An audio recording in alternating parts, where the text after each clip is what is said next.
It is December 12th, 2022. It is 6 o'clock p.m. We're on the second floor of City Hall at 135 South Stevens. Media has been notified.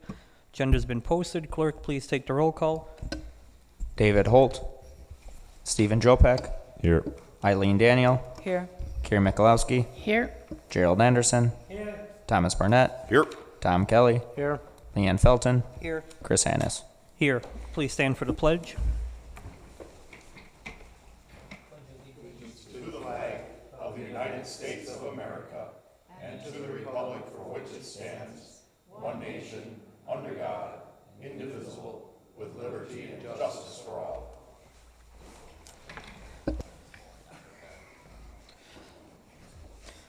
Okay, moving on to number 4, public comment. Does anyone have any public comment? Okay, do not see none. Moving on to mayor's comments. Just a reminder, our next council meeting would be on Tuesday the 27th, so it's a Tuesday due to the holiday. And then we're in the process, we want to be doing, hopefully in February or March, some public hearings for housing. You know, the hope is for discussion of renter laws, landlord laws, and what we could do to help educate people more about their rights on either side of the rental side. More will come as we get closer, and if any of the alders or anyone has questions, feel free to reach out to Steve or myself. Moving on to number 6. 6A, discuss and or approve ordinance 22-19 amending 2-02-02 council meeting. I refer to Austin on this one. So reviewing our ordinances, for whatever reason, this ordinance only stated that we held our regular council meetings on the second Monday of each month and did not include the fourth Monday of each month. So it's kind of hard to see the highlighted part, but all I added was and fourth Monday of each month. But that's the only change to this one. So just cleaning up our ordinances. Barnett, I make a motion to approve ordinance 2022-19, amending 20202 council meetings. Mikulowski, second. Mr. Anderson, I didn't know if you had any questions or... Okay. Do we want to waive the second reading too on this one, or just... I think that's appropriate. I mean, it's just saying what we're already doing. So, Okay, so are you... yeah, do I add to my motion? It's already been seconded, so. Yeah, no, the motion is made to approve it. Mike? The motion has been made to approve the ordinance. Once you've approved it, then you could waive the second reading and let tonight's motion, that would have to be a separate motion. Okay, that's fine. Then, yeah, vote on the first motion and I'll make another one. Correct. So since it could be a voice call, all those in favor? Aye. All those opposed? All those abstain? Motion passes. Barnett, I would like to make a motion to waive the second reading of the previous ordinance that we had just passed. Jopek, second. Okay. Any discussion? Not seeing none. All those in favor? Aye. All those abstain? All those nay? Motion passes. Moving on to 6B, discuss and or approve 2022-20, amending 5-7-9-5 outdoor storage. I refer to Mr. Dave Melvin, code enforcer.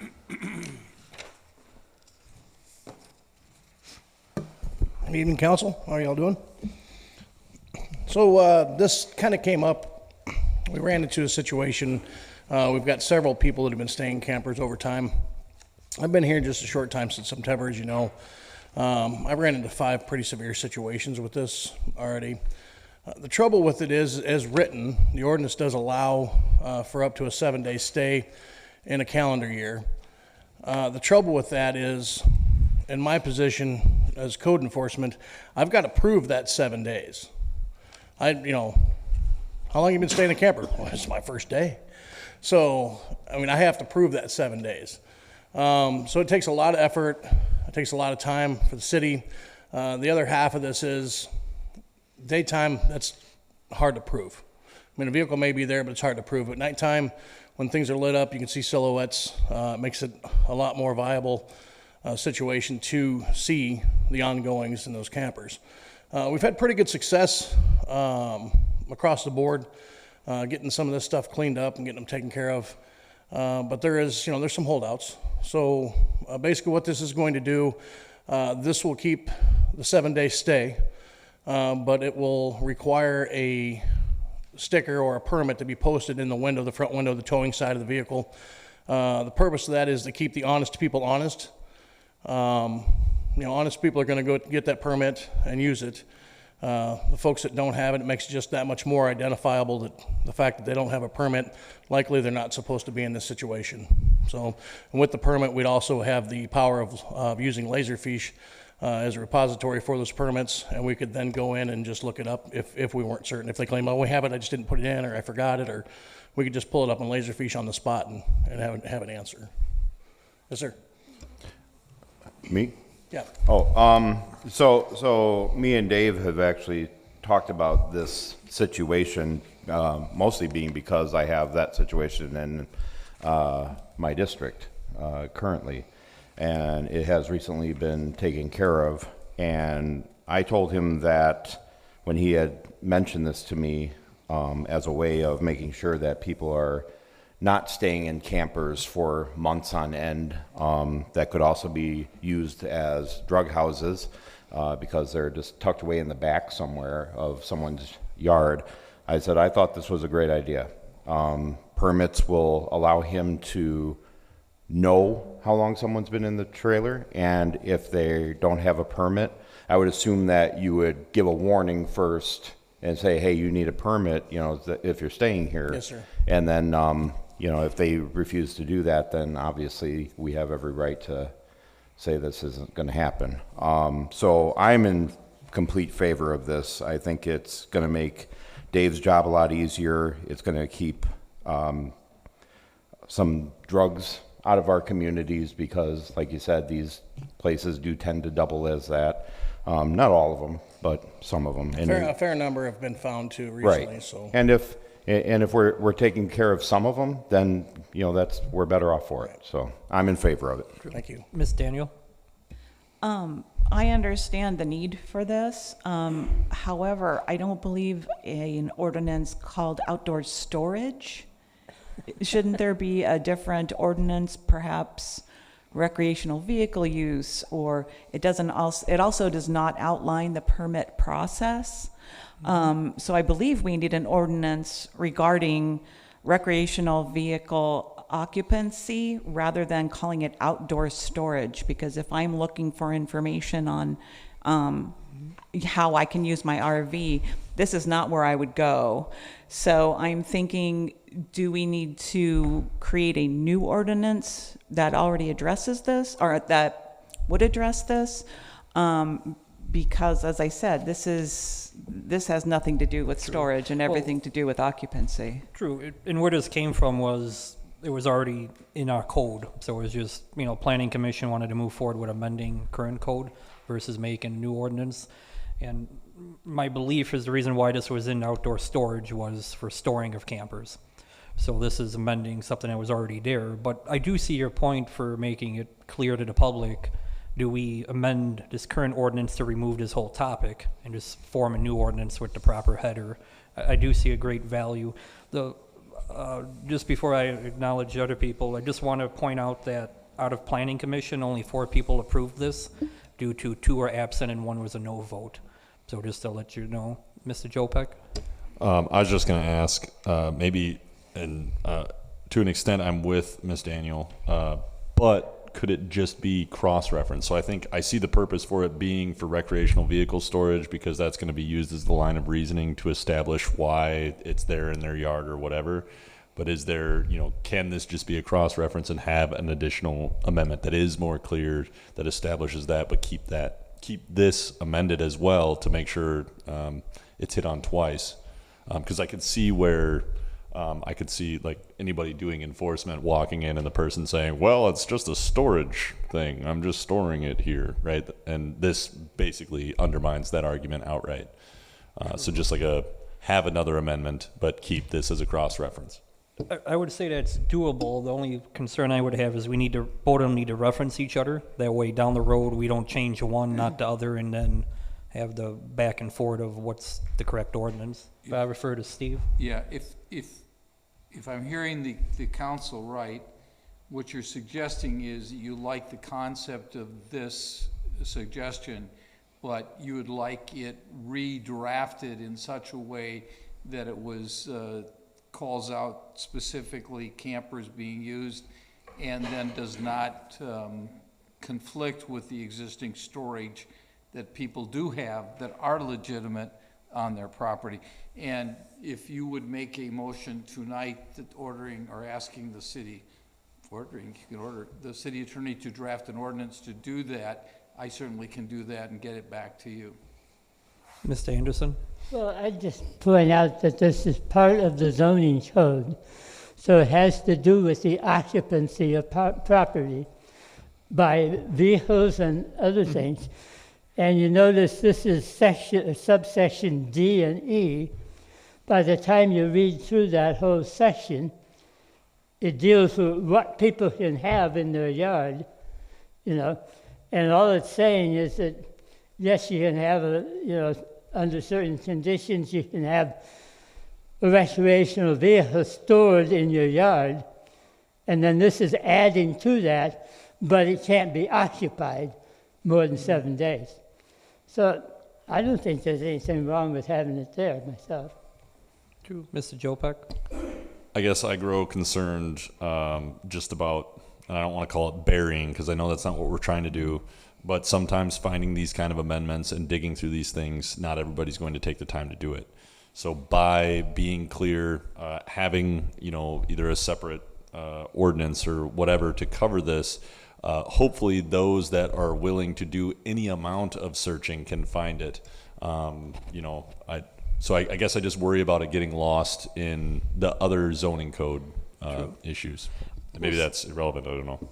Steve, just to clarify, in theory, couldn't council approve this and then we take all the same verbiage and just add a new ordinance number? Well, I'd rather you didn't. You could.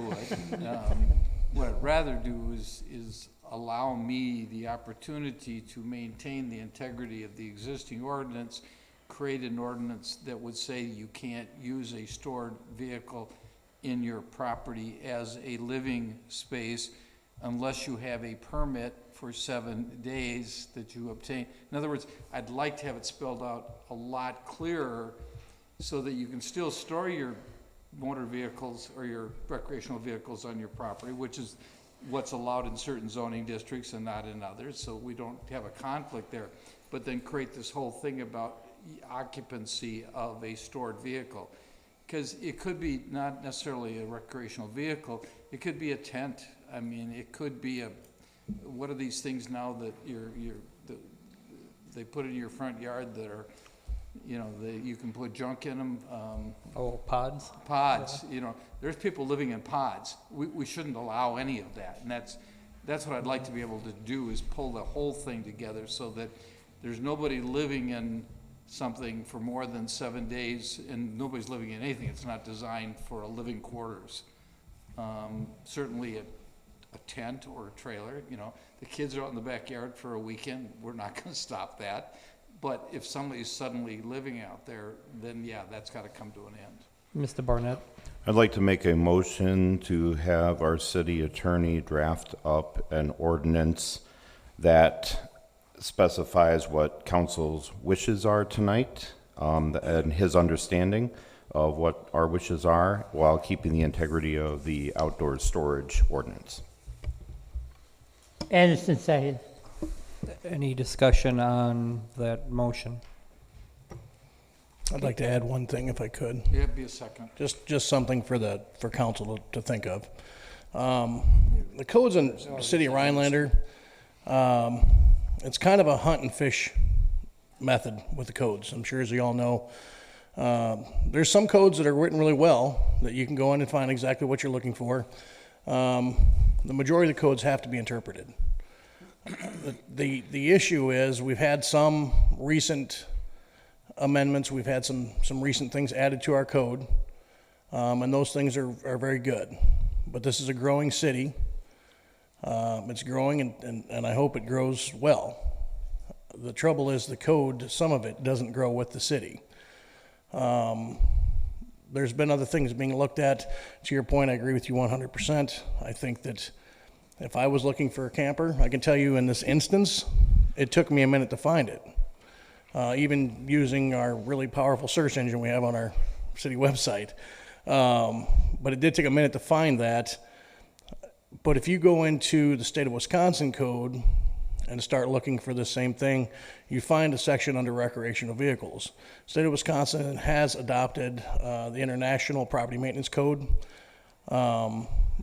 We haven't as a city, but the city of Wisconsin, the state of Wisconsin has. 40 other states in the country have as well. That particular code is a code that is the language of the country. And that code is growing with cities. It's designed to do that. We have other I-codes that we use in the city, and it's growing with those codes.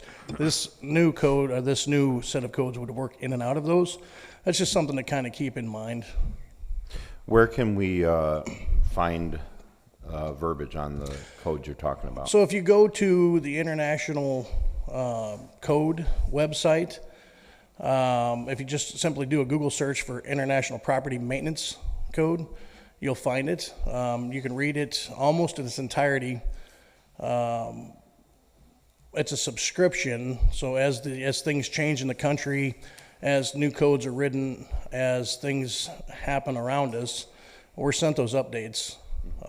It's automatically updated on its own, but we're made aware of these updates, and as a city, we can then look to those updates and decide how those updates work for us. So it just keeps us, it gives us one more tool to be more viable in our community. When I was looking at this, looking for things, the other day I had a situation where I was trying to find something about tent structures in the city. And I know that as a city we took care of that, but there's nothing in our code book. If you go back and find the old code, it was right in there, but it didn't get transferred over somehow. So it's in there, it's just not real clear. Ms. Daniel? In regards to the new motion on the floor for Mr. Sorensen, I would encourage him to also put in the verbiage the permit process, so that's very clear. Thank you. Okay, with that, all those in favor? Aye. All those opposed? All those abstain? Motion passes. So just to be clear for everyone, then I would consider amending this ordinance to be a dead matter, so it would stay as it currently sits. Moving on to 7A. Thank you for your time, Council. Moving on to 7A, discuss and/or approve meeting minutes from 11/28. Mr. Anderson? I'd like to move to approve the meeting minutes of the common council meeting of 11/28 with one minor change, which is on page 2 of the minutes, which is page 6 of the packet. Right in the middle of the page, where it says motion to amend, it doesn't say who made the motion. I believe it was Ms. Michalowski. And unless there's an objection to that'd be part of the motion, I guess, to change that. Ms. Michalowski, since you were mentioned, is that? That's accurate. Okay. Joe Peck, second. Yeah, with that, any discussion? Not seeing none. All those in favor? Aye. All those opposed? All those abstain? Minutes? Abstain due to absence at that meeting. Ms. Daniel. Okay, motion passes. Moving on to B, which would be discuss/accept a plan commission meeting from 12/6. Barnett, I make a motion to approve the Plan Commission meeting minutes of 12/6. Anderson, second. Any discussion? Ms. Felton? Can we get Veronica to spell my last name right?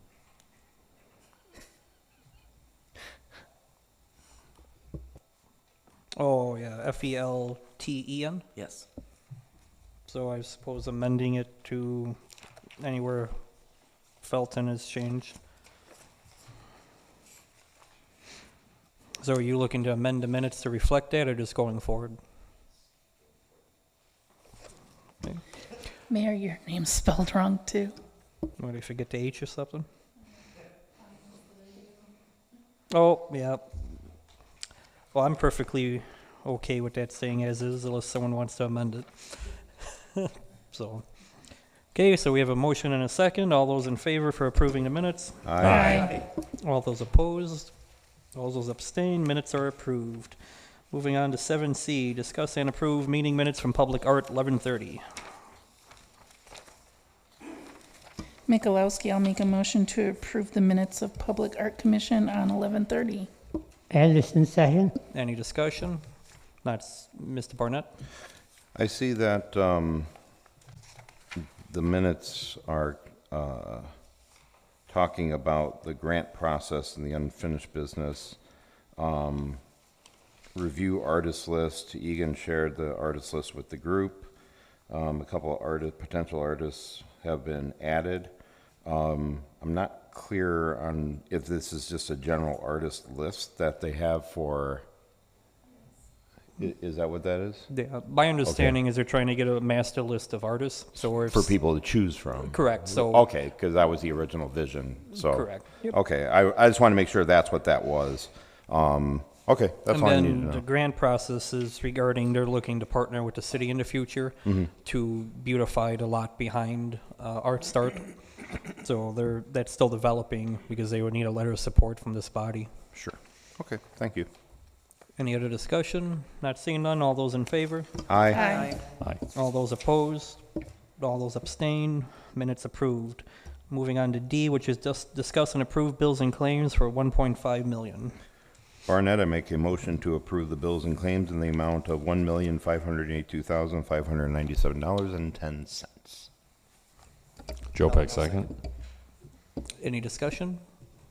Not seeing none. Clerk, please take the roll call.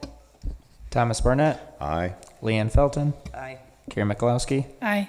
Tom Kelly, Gerald Anderson, Aye. David Holt, Eileen Daniel, Aye. Stephen Jopek. Aye. Motion passes. Moving on to 7E, which is discuss and approve pay request number 3, Olson Lane. I refer to Mr. Randy, and I believe this is releasing retainage on that project, if I'm not mistaken. That's correct, Mayor. The contractor, Musson Brothers, had made a request to us to release retainage for 2 different projects. I denied releasing it on the first project because the retainage is significant, and we do have an ongoing conflict regarding that project. But I did approve of releasing the retainage being held for Olson Lane. This project is completed. It was the project went well. There was good quality control on it, and any outstanding issues that might come up can be covered under warranty. So I recommend to you that we release the retainage. It is a minimal amount of $13,000 and something. Barnett, I make a motion to approve pay request number 3 for Olson Lane improvements in the amount of $13,753.05. Is there a second? Daniel, second. Any discussion? Not seeing none. Clerk, please take the roll call. Karen Mikulowski, Aye. David Holt, Eileen Daniel, Aye. Stephen Jopek, Aye. Gerald Anderson, Aye. Thomas Barnett, Aye. Leanne Felton, Aye. Tom Kelly. Motion passes. Moving on to F, which is discuss and approved outdoor rec plan. So this was approved through the Planning Commission at our last meeting. Page 18, 19, 20, 21, 22. In your packet was the only addition to the handout you got previously, which was a small book. So we just thought it was pertinent to add these additionals versus reprinting. I think it's 90-something pages. So would entertain a motion to move forward with this. Mikulowski, I'll make a motion to approve the 2022 Outdoor Recreation Plan. Is there a second? Barnett, second. Any discussion? Mr. Anderson? Well, somehow I misplaced my small book. I remember seeing it, though, so it must be somewhere. Just one thing that I felt like bringing up that I didn't think the plan, as I recall, covered very well was some on the survey that they did, something like 43% of people talked about improving playgrounds. And it seems to me, with all our talk about building more residential property in the city, that we also need to think of establishing small parks that will be available in neighborhoods rather than everybody having to go to Pioneer Park or Hodag Park. Or Soraka, I know that has nice fun too, but that should be more of a part of the plan than I recall. Just remembering what I heard from Fred from a planning, so I get the privilege of hearing most of Fred's conversations twice, from planning and council. I do know he referred to a couple of micro parks and neighborhood parks throughout, I think some on the west side, some over by like Driscoll Road and the mobile home parks. Because I believe it was a 2-mile radius ideally, is you want, everyone from a housing point of view within 2 miles of a park, because that seems to be the most ideal. So I know it's in there a little bit, but I do see your point. I don't know if they went into a huge detail. At this point, I don't know if we could go back to him to have him redo it, so to speak. I'm not really asking for that, but just something for us to keep in mind. And I have a feeling we'll be coming back to this after we get into some of the grant process too. Absolutely. Mr. Barnett? One of the things that I would truly like to see moving forward with our parks in mind with the playground equipment is more inclusive equipment. We have a lot of medically fragile and disabled children that have absolutely no place to go to play on a swing set. The closest one that we have in our area is about an hour away for them to drive down there and use the facilities. So I think Rhinelander should be on the cusp of considering an all-inclusive playground for medically fragile children. Thank you. Any other discussion? Ms. Daniel? If I'm remembering correctly, the original plan for Hodag Park did include an inclusive playground set for exactly that purpose. So if we're going to include anything that was in the original Hodag Park plan, I would hope that would be one of the things that stays in there. Okay, with that, all those in favor? Aye. All those opposed? All those abstain? Motion passes. Moving on, well, I suppose we could still discuss G, which would be discuss and/or approve a fee schedule changes to camper permits. So the reason why we divided this was if council wanted to move forward with having a camper permit process, the next step would be what would that fee be? So since council kind of gave administration a direction to make this, I think discussing what the fee should be is appropriate. Mr. Barnett? Personally, I think that it's more of a way for our city inspector to determine whether someone's living in the camper or staying there. So it should be a minimal fee. It shouldn't be something that's going to be a deterrent for people to do it. It's more of just a make sure that we're all on the up and up kind of fee. Mr. Sorensen, do you have any other communities that would reference something like this from a fee point? Yeah, and what the concept was for the council was to create a fee that was minimal, that just covered the time that would cover to do this. Certainly, we don't want to, this isn't attempting to make money at it. So it would be minimal, probably in the neighborhood of $25 to $50. And we'll put that as part of the procedure that Alderman Daniel asked for. Alderperson Daniel asked for. Does the body want us to have the policy refer to the fee schedule for a fee, or do we want the fee built into the ordinance? I know we've been back and forth a little bit. Ms. Michalowski? I think it would be best to have it part of the fee schedule so that you don't have to keep changing multiple policies. Yeah, I agree. And I suppose it kind of gives it another earmark, so anyone looking, it's another point of reference. So what would we want for an actual fee dollar amount? I would say the minimum, me personally, maybe anywhere 20 to 25. I'm not sure how the rest of the council feels about that, but that's my opinion. I think it should be the absolute minimum. True. Mr. Anderson? I was going to suggest 25 to 30. Austin, not to put you on the spot, but what do we usually charge for like bicycle or pet registration? Well, depending on if they are spayed or neutered, it differs a little bit there. But I mean, Yeah. Well, yeah. I could see it $5 if it's like a spayed pet, $15 if it's not spayed or neutered. So kind of roughly around that $20 range. That's pretty common for a lot of the things that we do have in the fee schedule. And we won't have anything about being spayed or neutered. No, just, I think the 25 would work. I just think you have to keep in mind that we do have to go out and do stuff with this one. This isn't just somebody walking in and signing something. We've got activity that, so I don't think you want to go lower than 25. Yeah, I'd be good with 25, but I'm not sure how the rest of the council feels. Okay. My reference was more not because I wanted stuff to be spayed or neutered, just more, if the pet fee was 50 and we're saying you could live in a camper for a week for half the cost of having a pet, might look weird. That was more where I was going with it. So, So Danielle, I'll make a motion to add a $25 camping permit fee to our current fee schedule. Anderson second. Before I acknowledge a second, camping or camper?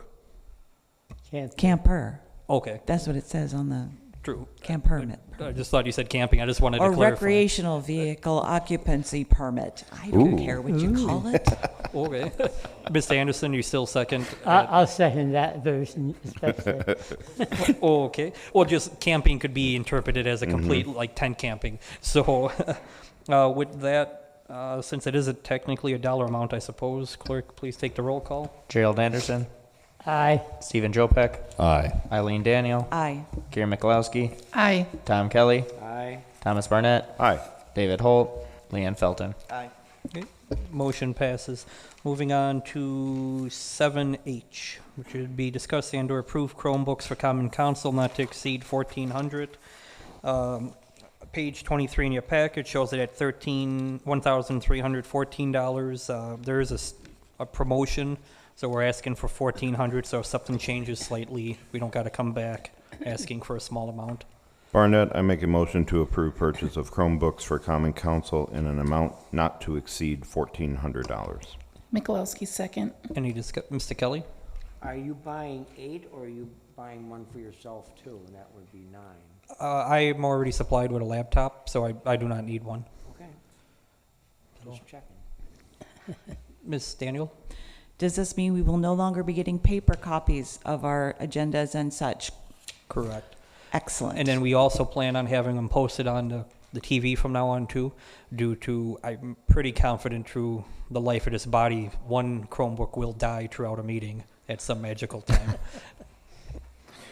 So, any other, Mr. Jopek?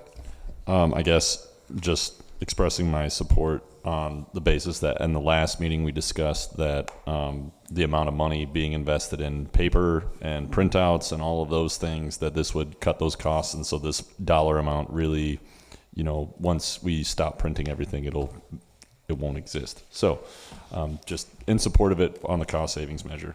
True. It's estimated that in the first year alone, it'll pay for itself. So assuming these last more than 1 year, we're actually reducing our budget. So since it is a dollar amount, clerk, please take the roll call. Leanne Felton, Aye.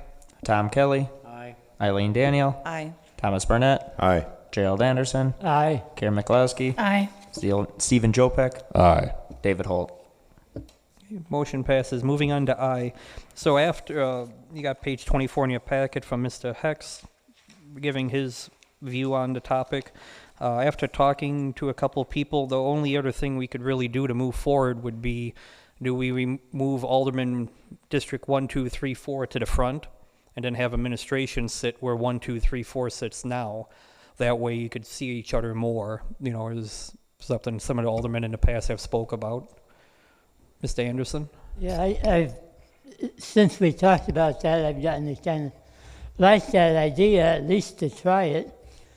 And we would put Steve over in the corner where we can't see him. You talked to Mr. Anderson, didn't you, Steve? But, okay. Mr. Jopek?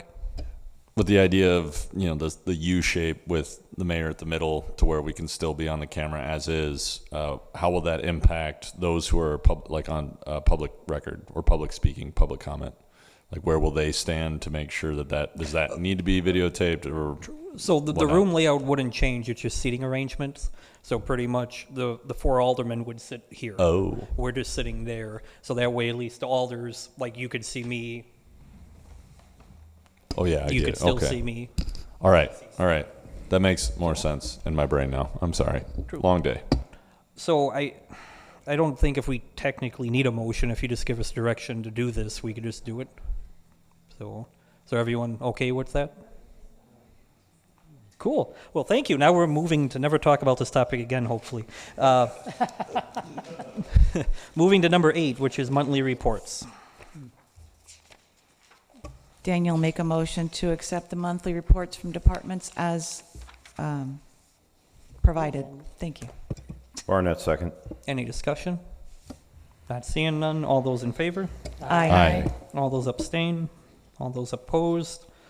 Monthly reports accepted. Would anyone like us to go into closed section?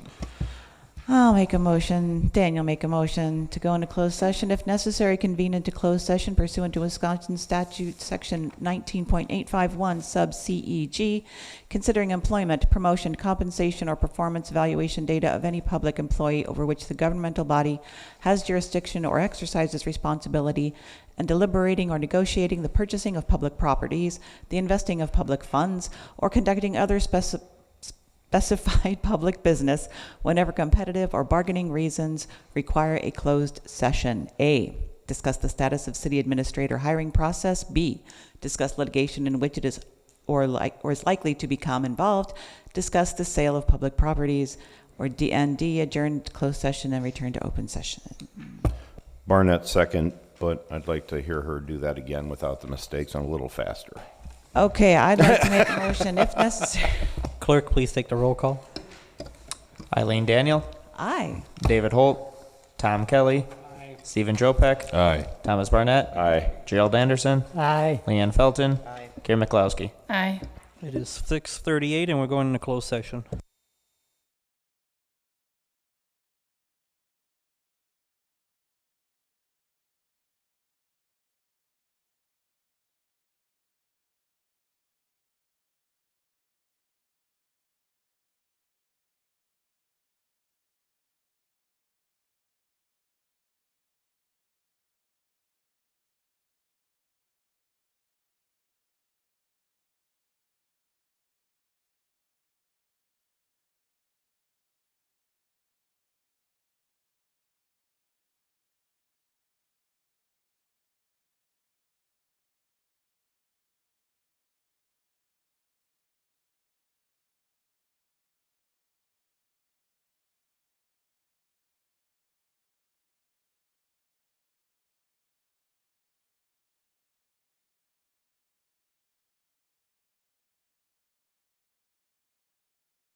It is 6:55. We have come back from closed session. Would there be any motions to be made? I would like to make a motion to offer the 40 acres that the city currently holds on Highway 17, putting it up for sale. Barnett, second? Clerk, please take the roll call. David Holt, Stephen Jopek, Aye. Eileen Daniel, Aye. Carrie Mikulowski, Aye. Gerald Anderson, Aye. Thomas Barnett, Aye. Tom Kelly, Aye. Leanne Felton. Aye. Okay, motion passes. Any other motions? Daniel, make a motion to proceed with the contract process to hire Patrick Regan or Reagan, depending on how he pronounces it, as our city administrator with a tentative start date of February 1st, 2023. Barnett, second? Clerk, please take the roll call. Thomas Barnett, Aye. Leanne Felton, Aye. Carrie Mikulowski, Aye. Tom Kelly, Aye. Gerald Anderson, Aye. David Holt, Eileen Daniel, Aye. Stephen Jopek, Aye. And technically, I have a vote in the matter too, so aye. Chris too. Hannis. Aye. Okay, any other motions? Not seeing none. Moving on to 11, future agenda items, which are stated. Was there be anything anyone would like to add? Mr. Barnett? I'd like to add a further discussion on the International Property Maintenance Code. So this is, yes, but the timing might be a month or two, because first we're going to bring it to planning, and Yeah, it's something we're waiting on. just something for the future so Okay. that we can all get more familiarized with it. Anything else for anyone? Okay. Our next meeting would be Tuesday, December 27th at 6 p.m. It is 6:57, meeting adjourned.